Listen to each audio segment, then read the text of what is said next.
Assalomu alaykum hammaga, hurmatli Soat Avto kanali obunachilar, do'stlar. Bugun egalardan zo'r sosteniyada Captiva ko'rsataman. 2015-yil holati zo'r, qora svetda, bamperlarni radnoydagi egasi bemalol ustalarimiz bilan kelib tekshirib yoki tekshirib olishingiz mumkin. Holati chotki holatda turibdi. 2015 3+ bo'ladi bu. Elde mo'rdalar ham zavodskiy holatda turibdi. Hech yeri deyilmagan. Holati chotki sosteniyada turibdi.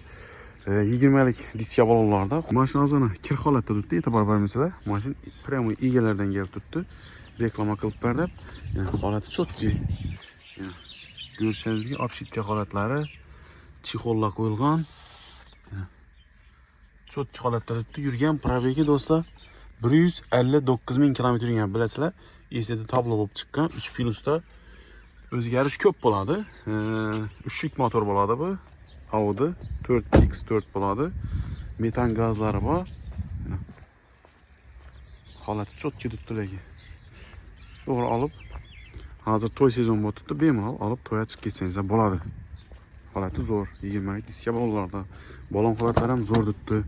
Bu tex pasport ham 15, o'zi ham 15 mana do'stlar.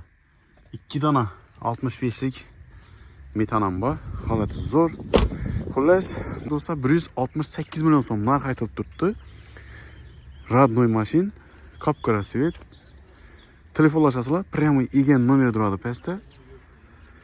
Telefonlashib, kelishib olishingiz mumkin. Barter variantlari ham bor deydi do'stlar. Bemalol Gentra, Cobalt, Damas berib, ustuna pul bersangiz ham bo'laveradi. Birdan like ni bosib, videoni katta yuz bergan obunachilarga tashlab qo'yamiz do'stlar.